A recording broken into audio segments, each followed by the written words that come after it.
గారు దయదలిస్తే ఎంత పెద్ద ప్యాకేజీ వస్తుందో కూడా మనం అర్థం చేసుకోవచ్చు. అధ్యక్ష ప్రత్యేక హోదా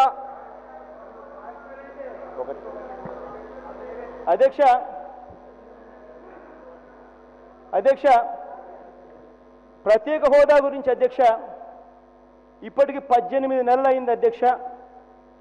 కేంద్ర కేబినెట్ నిర్ణయం అయ్యి ఆ తర్వాత ప్లానింగ్ కమిషన్కు ఉత్తర్వులు పంపించి అధ్యక్ష మార్చి 1వ తారీఖున రాష్ట్రం విడగొట్టబడింది. ఇవాళ ఒక సంవత్సరం దాటి మళ్ళీ ఇవాళ సెప్టెంబర్ 1కి వచ్చాం. అంటే ఇవాళకి దాదాపుగా 18 నెలలు అయింది అధ్యక్ష. ఈ 18 నెలల్లో మార్చి 2వ తారీఖున అధ్యక్ష రాష్ట్రాన్ని విడగొట్టేసిన తర్వాత రాష్ట్రం పార్లమెంటులో ఏదైతే వాళ్ళు హామీ ఇచ్చారో ఆ హామీ మేరకు కేంద్ర కేబినెట్ అక్కడ రెజల్యూషన్ పాస్ చేసి కేంద్ర కేబినెట్ ఆంధ్ర రాష్ట్రానికి ప్రత్యేక హోదా ఇవ్వాలి అని చెప్పి తీర్మానం చేసి ఆ తీర్మానం చేసిన ఆ కాపీని ప్లానింగ్ కమిషన్కు ఉత్తర్వులుగా పంపించారు. అధ్యక్ష, the cabinet further directed the planning commission to implement the decision to grant special category status for a period of 5 years to the successor state of Andhra Pradesh comprising 13 districts. అధ్యక్ష, ఇది మార్చి 2వ తారీఖున planning కమిషన్కు అప్పుడు మార్చి 2వ తారీఖున పంపించిన ఉత్తర్వులు. ఆ రోజు నుంచి ఈ రోజుకి 18 నెలలు అయిపోయింది అధ్యక్ష. నరేంద్ర మోడీ గారు కూడా మేలో ప్రమాణ స్వీకారం చేశారు, మే 2014లో. ఆ తర్వాత నరేంద్ర మోడీ గారు ప్లానింగ్ కమిషన్ను రద్దు చేసింది డిసెంబర్లో. అంటే నరేంద్ర మోడీ గారు వచ్చి రద్దు చేయకముందు కూడా 7 నెలల పాటు ఈ పేపర్ ప్లానింగ్ కమిషన్లో అలానే పడి ఉంది.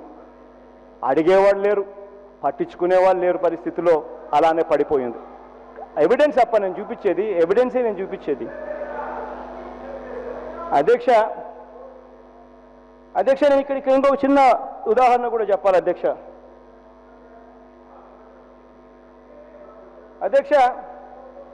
ఒకసారి వాజ్పేయి గారి గవర్నమెంట్లో ఉత్తరాఖండ్ను కొత్త రాష్ట్రంగా ప్రకటించారు.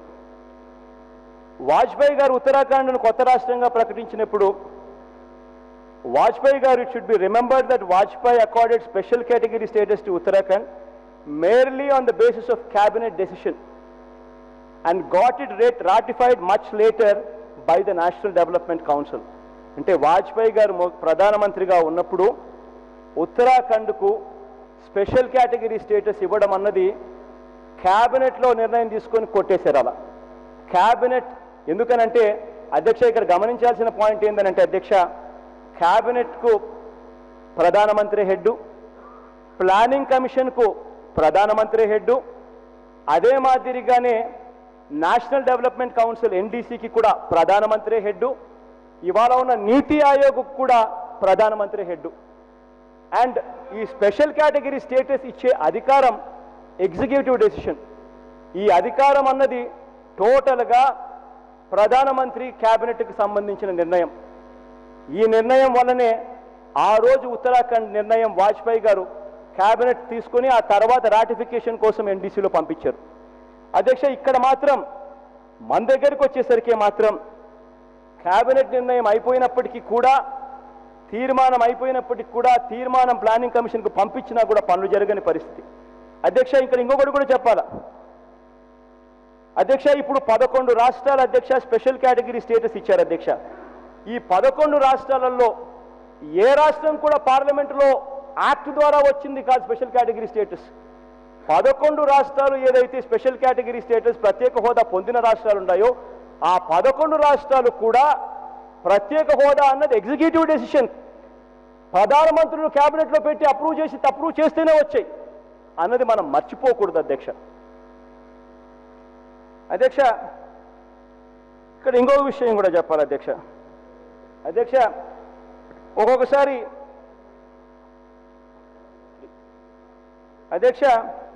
ఒక్కొక్కసారి ఏం చేస్తున్నారంటే అధ్యక్ష, కన్ఫ్యూజింగ్గా చెప్తా ఉన్నారు.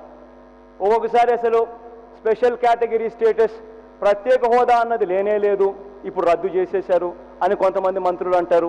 కేంద్రంలోనూ ఇక్కడ అక్కడ కూడా రకరకాలుగా ఊహాగానాలు, రకరకాల కన్ఫ్యూజన్స్ ఉన్నాయి అధ్యక్ష. అసలు ప్రత్యేక హోదా అన్నది ఉందా లేదా అన్నది నిర్ధారించడం కోసం అధ్యక్ష మా ఎంపీ అధ్యక్ష వైవి సుబ్బారెడ్డి గారు పార్లమెంటుకు లేఖ రాశారు అధ్యక్ష. పార్లమెంటులో అన్స్టార్డ్ క్వశ్చన్ కింద పార్లమెంటు లిఖితపూర్వకంగా రిప్లై ఇచ్చింది అధ్యక్ష. ఆ లిఖితపూర్వకంగా ఇచ్చిన వైవి సుబ్బారెడ్డి గారి ప్రశ్న అధ్యక్ష మా MP, whether the government proposes to withdraw the special category status of north eastern states, ప్రశ్న అధ్యక్ష. ఇఫ్ సో ద డీటెయిల్స్ అని ప్రశ్న అధ్యక్ష. అధ్యక్ష ఆన్సర్ అధ్యక్ష, లిఖితపూర్వకంగా గవర్నమెంట్ ఆఫ్ ఇండియా లిఖితపూర్వకంగా ఇచ్చిన ఆన్సర్ అధ్యక్ష, there is no proposal to withdraw the special category status of north eastern states. అంటే దాని అర్థం స్పెషల్ కేటగిరీ స్టేటస్ అన్నది, స్పెషల్ కేటగిరీ ప్రత్యేక హోదా అన్నది it is very much alive and it is very much applicable to all the 11 states. వాళ్ళు ఉన్నటి అన్నిటికీ కూడా 11 రాష్ట్రాలు కూడా ఉంది అని చెప్పే డాక్యుమెంట్ నిదర్శనం అధ్యక్ష. అధ్యక్ష ఇక్కడ రకరకాల కన్ఫ్యూజన్స్ క్రియేట్ చేస్తూ ఉన్నారు అధ్యక్ష. ఒకసారి అంటారు అధ్యక్ష 14th ఫైనాన్స్ కమిషన్ ఒప్పుకోలేదు కాబట్టి సమస్యలు వచ్చాయని చెప్పి కొంతమంది అంటారు. కొంతమంది ఏమో ఒరిస్సా అడ్డు తగులుతూ ఉంది, మహారాష్ట్ర అడ్డు తగులుతూ ఉంది, తమిళనాడు అడ్డు తగులుతూ ఉందని చెప్పి మరొక మంత్రి ఎక్కడో అంటారు. అధ్యక్ష రకరకాల కన్ఫ్యూజింగ్గా చెప్తా ఉన్నారు అధ్యక్ష. నేను ఒకటే అడుగుతా ఉన్నాను అధ్యక్ష, ఇవాళ మాట్లాడుతూ ఉన్న మహారాష్ట్ర కానీ, ఇవాళ మాట్లాడుతూ ఉన్న తమిళనాడు కానీ, ఇవాళ మాట్లాడుతూ ఉన్న ఒరిస్సా కానీ, ఈ రాష్ట్రాలన్నీ కూడా ఆ రోజు మన రాష్ట్రాన్ని విభజించేటప్పుడు, ఆ తర్వాత మనకు ప్రత్యేక హోదా ఇస్తామని చెప్పినప్పుడు ఈ రాష్ట్రాలన్నీ కూడా అప్పుడు కూడా ఉన్నాయి కదా అధ్యక్ష అని చెప్పి నేను అడుగుతా ఉన్నా. మరి అప్పుడు మాట ఇవన్నీ ఉండగానే మాట ఇచ్చారు, మరి అలాంటప్పుడు ఇప్పుడు ఈ రాష్ట్రాల పేరు చెప్పడం ఎంత మటుకు ధర్మం అని చెప్పి నేను అడుగుతా ఉన్నా అధ్యక్ష. అదేవిధంగా 14th ఫైనాన్స్ కమిషన్ అడ్డు తగులుతూ ఉంది అని అక్కడక్కడ కూడా అక్కడక్కడ కూడా మాటలు నాంచుతూ ఉన్నారు మంత్రులు, అక్కడక్కడ నాంచుతూనే ఉన్నారు అధ్యక్ష. ఈ 14th ఫైనాన్స్ కమిషన్ అధ్యక్ష ఒకసారి గమనించాలి అధ్యక్ష. ఇది మళ్ళీ సేమ్ పార్లమెంట్ రీసెర్చ్ సెంటర్ నుంచి తీసుకొచ్చిన డేటా నుంచి మళ్ళీ చదువుతున్నాను. ఒక లైన్ చదువుతాను, దయచేసి వినండి అధ్యక్ష. Unlike the Planning Commission, the Finance Commission does not distinguish between special and...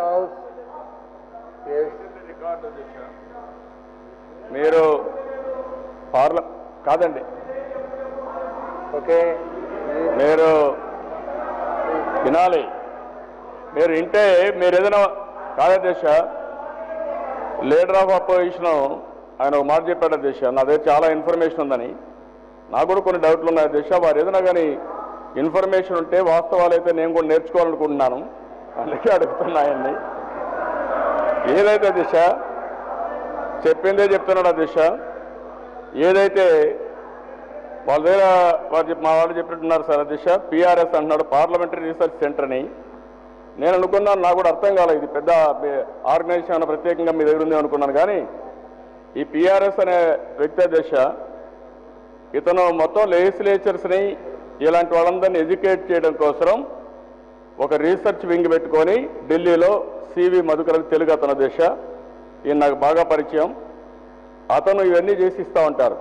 it is only policy కాదు ఇది, ఆయన ఒక అకాడమిక్ వర్క్ చేస్తూ ఉంటాడు.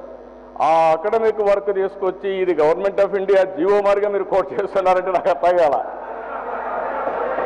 నాకే కన్ఫ్యూజ్ అయిపోయాను. ఇప్పుడు ఇదెక్కడదా, ఇది ఏమైనా ఉందా, ఉంటే నేనేమైనా పొరపాటు పడ్డానా, లేకపోతే నాకేమైనా కేంద్ర మంత్రులు పోయినప్పుడంతా నాకేమైనా అసత్యాలు చెప్తున్నారా, నాకే డౌట్ వచ్చే పరిస్థితి వచ్చింది.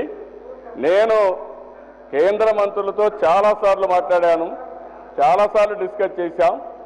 ఏదైతే మేము కూడా మా ఫైనాన్స్ డిపార్ట్మెంట్ మొత్తం రీసెర్చ్ చేశారు, ఎక్కడెక్కడ స్కోప్ ఉంది, ఏంటి స్పెషల్ స్టేటస్లో ఇవన్నీ వస్తాయని కూడా అన్ని రీసెర్చ్ చేశాం. 1969 నుంచి ప్రారంభమైన గాడ్గిల్తో ప్రారంభమైంది. గాడ్గిల్ ముఖర్జీ ఫార్ములా వచ్చింది, తర్వాత డిక్రియేట్ అయింది, 14th ఫైనాన్స్ కమిషన్ వచ్చింది. అన్ని రీసెర్చ్ చేశాం. ఎక్కడ అవకాశం ఉంటే 10 రూపాయలు సాధించుకోవాలని నేను ప్రయత్నం చేస్తున్నాను. ఆ రహస్య మార్గాలు వేరే విధంగా వచ్చినా కూడా అవి కూడా మీరు చెప్పండి. నాకేం అబ్జెక్షన్ లేదు. కానీ ఈ ఆర్గనైజేషన్ మాత్రం మీరు బేస్ చేసుకున్న ఆర్గనైజేషను ఇట్ ఈజ్ ఓన్లీ ఎమ్మెల్యేలు ఎంపీలకు ఒక రీసెర్చ్ కింద కొంత డిబేట్ కింద వరకు వచ్చేది తప్ప it is not a policy making body. It is only 4 ఎమ్మెల్యేలు కావాలంటే ఇన్ఫర్మేషన్ కలెక్ట్ చేయిస్తారు. ఆ ఇన్ఫర్మేషన్ కరెక్ట్ కావచ్చు, కరెక్ట్ కాకపోవచ్చు, మన మహాటన వరకు వస్తుంది. అకాడమిక్గా కూడా ఈ మధ్య హిందూ నుంచి పెద్ద పెద్ద ఆర్టికల్స్ కూడా వచ్చాయి, అవన్నీ చూసుకున్నారు. మీరు అథెంటిసిటీ ఉంటే మీరు చెప్పండి, తప్పకుండా నేను ఫాలో అవుతా. అంతేగాని మీరు ఏదో ఒకటి పట్టుకొని మనం కానీ పోతే మనం అక్కడ పోయి చెప్పింది నువ్వు ఎక్కడ నేర్చుకున్నావు అంటే మనకు చిన్నతనం వస్తుంది. దయచేసి మీరు గుర్తుపెట్టుకోవాల్సింది అథెంటిసిటీ ఉంటే విత్ డాక్యుమెంటరీ ఎవిడెన్స్ ఇవ్వండి, తప్పకుండా పోరాడి సాధించుకోవడానికి అన్ని విధాల ప్రయత్నం చేస్తామని చెప్పి కూడా మరొకసారి తెలియజేస్తున్నా. I want to state in the record. Deeksha